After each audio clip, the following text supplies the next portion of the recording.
Ya, halo teman-teman, kembali lagi di Kiflow. Jadi kita akan lanjutin materi ya buat teman-teman yang udah nonton video gua sebelumnya di Daily Ekspansi. Terima kasih. Tapi di video kali ini kita akan ngebahas apa itu PSP ya. Soalnya teman-teman eh, banyak memberi pertanyaan, "Bang, PSP itu apa?" gitu. Ya, gua akan ngejelasin gimana cara mengidentifikasi PSP. Nah, PSP itu apa sih sebenarnya? Gitu ya kan? Nah, PSP itu adalah precision swing point. Precision swing point ini berdasarkan SMT sebenarnya ya, adalah penyimpangan harga. Oke. Ketika dia candle close aset pertama, kita menggunakan korelasi aset yaitu XAU dan XAG ya, gold ataupun silver. Oke, ketika goldnya ini close-nya bullish tapi di uh, silver itu close-nya bearish, which is aset mana yang kita pakai untuk kita trading, yaitu aset gold karena dia close-nya bullish dan silver close-nya bearish, which is ini adalah SMT ataupun PSP weakness ya. Tapi doesn't matter lah ketika kalau memang nanti case-nya dia ini close-nya bearish, ini close-nya bullish. Tapi high probability kita ambil yang close-nya bullish kalau trendnya, naratifnya itu bullish ya. Kita harus cari candle C2 closure bullish. Nah, tapi poinnya untuk materi ini adalah PSP ya, yaitu penyimpangan harga ketika dia close candle. Itu doang. Nah, ketika kedua aset ini melakukan PSP, kalian harus tahu bahwa itu adalah indikasi awal ya. Bukan berarti itu valid reversal, enggak ya. Itu indikasi awal bahwa harga akan reversal. Jadi kalian sudah bisa mengantisipasi duluan bahwa ini akan menjadi C2 closure. Ya, sudah menjadi C2 closure, ini sudah reversal, high probability reversal untuk kalian trade di C3-nya. Gitu. Ya. Nah, apakah ini terjadi di H4-nya aja? Enggak. Di H1 juga bisa terjadi. Ya, kalau kalian melakukan yang namanya C2 closure, sudah bisa mengantisipasinya C2 closure, lalu kalian boleh mencari PSP either itu di 4 jam ataupun di 1 jam. Ya, biasanya PSP yang gua pakai itu di 1 jam ataupun di 30 menit. Untuk gua bisa nangkap trade di C3-nya. Ya, yang high probability untuk ketika dia terjadi PSP di 1 jam ataupun 30 menit di candle ini, itu high probability untuk gua trade continuation di 6 AM ini. Bang, gimana kalau PSP-nya terjadi di H4-nya aja terus di 1 jamnya itu nggak ada? Ya nggak apa-apa. Yang penting kalian sudah mengidentifikasi reversalnya aja gitu. Oke. Nah, ini week ini tidak boleh lagi dia nge-sweep lagi ke bawah karena PSP ini sudah terjadi di higher time frame. Paham ya? Sekalian gua akan ngebahas yang namanya PSP dan second stage SMT. Maksudnya apa? Gitu kan. Nah, ini PSP dan second stage SMT ini bisa terjadi di 4 jam, 1 jam, dan 30 menit. Di luar time frame ini gua itu nggak pakai. Mungkin itu bisa jadi low probability untuk gua ambil trade. Ya. Nah, kita harus mengidentifikasi dulu PSP ataupun second stage SMT untuk kita trade di continuationnya. Bagaimana caranya? Gitu kan. Nah, ketika chart ini dia retrace into this gap yang support ekspansi. Oke, kalau kalian belum paham cara cari gap yang akan support ekspansi, kalian nonton dulu video sebelumnya yaitu daily ekspansi. Kalau sudah nonton itu baru boleh balik lagi sini. Oke. Nah, ketika dia masuk ke gap ini, apakah ini menjadi C2 closure? Kan enggak gitu. Yang menjadi C2 closure ini, Bang, tapi ini kan nggak di sweep, Bang, ke bawahnya nggak di sweep, ya kan? Ini Bang yang C2 closure yang bagus. Iya, sebenarnya iya. Tapi ketika kalian trading di asetnya yang bullish, ini high probability, bukan yang ini. Kenapa, Bang? Nah, aset ini melakukan yang namanya SMT strong, ya. SMT, aset yang lebih strong daripada aset yang kedua.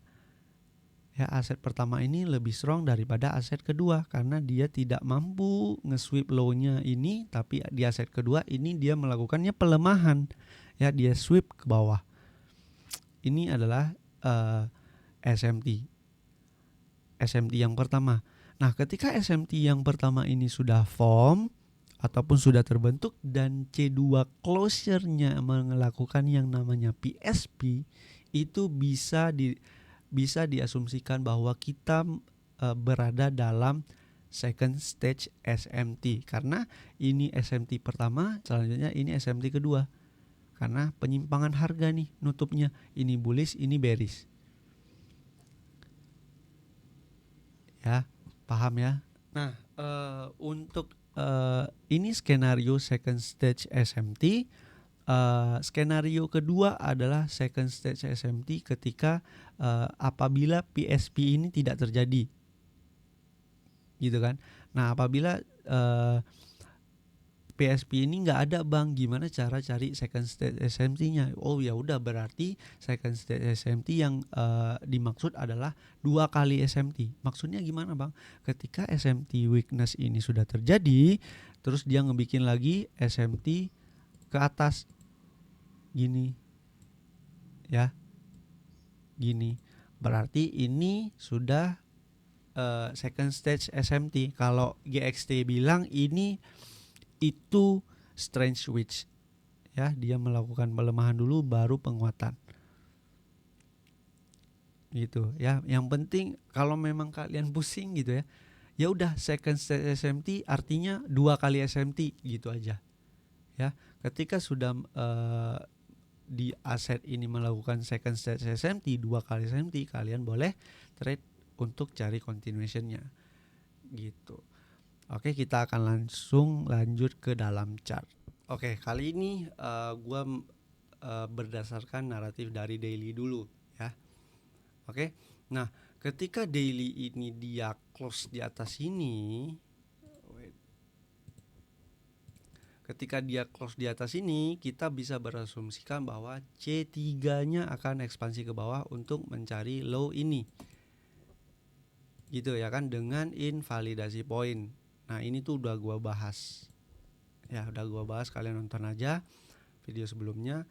Nah, ketika naratif kita sudah ketemu, kalian turun time frame untuk cari framework lagi gitu. Nah, di dalam framework ini bisa kalian cari yang namanya PSP gitu, swing point ya.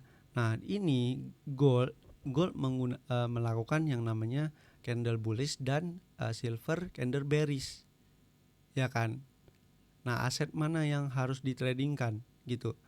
Oke, untuk case ini kita bisa high probability-nya kita tradingin si silver karena dia PSP bearish ya. Tapi PSP tetaplah swing point, tapi PSP bullish ini bisa berpotensi dia nge-sweep lagi karena dia close-nya bullish ya. Tapi kita taruh aja ini PSP untuk kita bisa berasumsi bahwa ini swing point yang akan menjadi swing selanjutnya. Harga akan trade nge-sell. Oke, mana lagi swing point? Oh, ini swing point. Oh, ini swing point. Terus mana lagi? Ini ada swing point lagi, ya. Swing point lagi. Sebelum kita turun ke lower time frame nih, kita mengidentifikasi dulu mana PSP yang support untuk dia trade ke bawah. Oke, ini PSP lagi, PSP ya. Ini PSP. Ya, karena kita berdasarkan candle closure. Nah, sebelum kita nangkap ini frameworknya adalah reversal into continuation ke draw on liquidity ini. Di 1 jamnya itu gue dapet bahwa di dalam, kayaknya lupa gue 30 menit ataupun 1 jam itu ada PSP. Ya, gue nangkep ini gitu. Nah, kita ke lower time frame dulu untuk cari swing pointnya, ya, untuk kita cari trade. Oke. Nah, ini kalau memang kalian dia melakukan PSP tapi 1 jamnya itu nggak clear bang, gimana? Ya kan, nggak clear, kalian nggak tahu nih mau trade yang di candle yang mana. Ya udah, biarin aja gitu, ya, biarin aja sampai dia ngebikin gap. Ini kan nggak ada gap nih, nggak ada gap, dia cuma nyentuh gap ini terus trade. Tapi kita nggak tahu nih apakah dia ekspansi lagi ke bawah apa enggak, kan nggak tahu. Ya, kalau memang dia sudah ekspansi terus retrace, baru kalian boleh trade. Ya, gua dapat posisi ini waktu kemarin di hari 28 Juli ya. Nah, ketika dia ngebikin gap terus dia hit gap ini, ya, dia melakukannya PSP high probability, dia close bearish tapi silvernya close bearish. Oke. Ini adalah PSP. Apakah gua trade di candle ini? Enggak, ya. Tapi gua sudah tahu bahwa framework ini di 4 jamnya itu adalah reversal into continuation. Kenapa sih gua bisa mengidentifikasi itu? Karena di 1 jamnya itu sudah valid SMT. PSP. Oke. Nah, gimana cara gua bisa nangkap trade ini? Oke, 1 jam PSP terus pakai continuation order block ini, ya. Ketika reversal into continuation, gua hanya perlu untuk mengidentifikasi cari gap yang support ekspansi.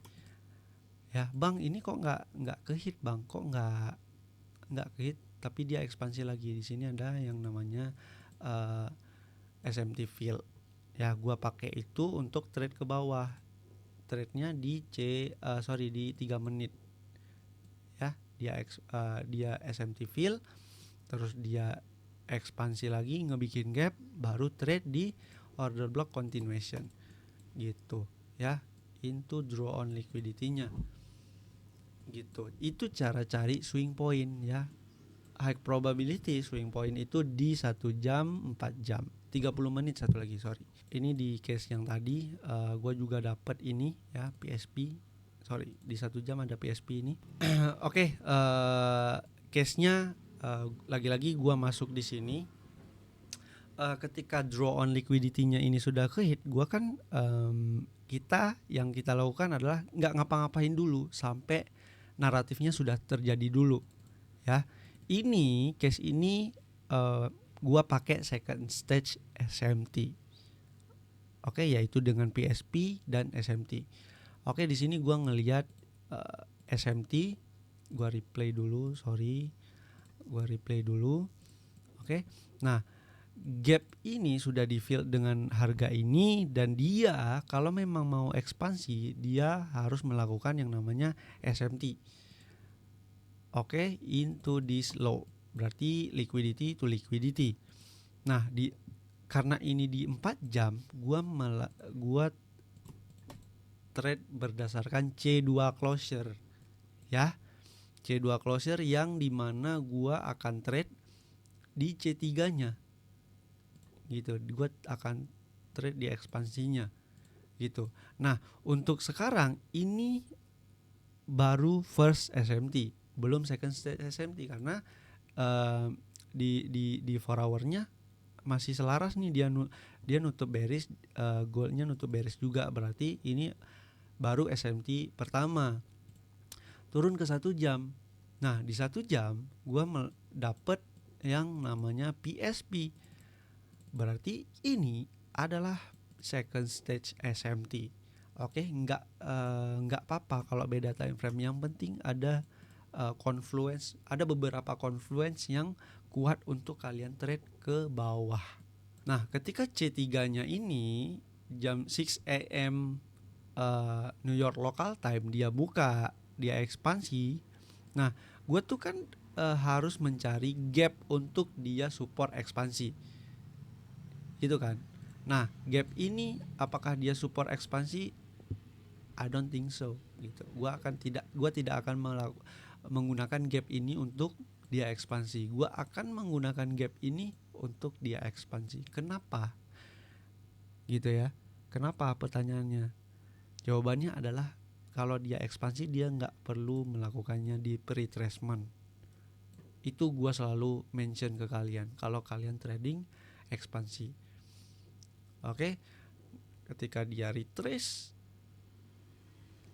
ya retrace masuk ke gap, bikin SMT, ya kan? SMT high probability untuk gua trade.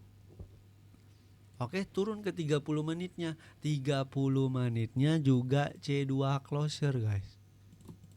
Ya. C2 closure. Nah, ini high probability E+++ setup gua untuk gua trade ke bawah. Ya. Dengan risk yang kecil, maksudnya harga ini untuk cari continuationnya kalian cari invalidasi poinnya, untuk harga tidak lagi masuk ke atas ini untuk ekspansi lagi ke sini terus masuk lagi ke bawah, turun lagi ke bawah, jangan ya. Nah ini yang namanya fractal modul. Kenapa gue bilang fractal modul? Dari higher time frame tuh dia selaras jalan tuh. Dari higher time frame-nya dia ngebikin SMT, terus turun ke 1 jam dia ngebikin PSP. Oh dia ngasih tahu ini tuh gue bakal turun loh. Ya kan, selaras, fraktal namanya. Oke. Nah, ketika 30 menitnya ini C2 closure, turun ke 30 turun ke gua akan trade, sorry ya, gua kecepatan kayaknya. Nah, gua akan trade 30 menitnya itu dia open high low close. Gitu kan, dengan konfirmasi di lower time frame 5 menit or 3 menit. Gitu kan. Nah, ketika C3, nah C3 30 menitnya open terus dia ngebikin high dan CISD di 5 menit. CISD dia nggak masuk ke dalam invalidasi poin kan? Invalidasi poin di C2-nya, C2 30 menit ini nggak masuk kan, dia cuman open bikin high kecil small wick untuk support ekspansi ke bawah, dan dia ngebikin konfirmasi CISD nih ya, CISD trade 1/2 or liquidity terdekat ya.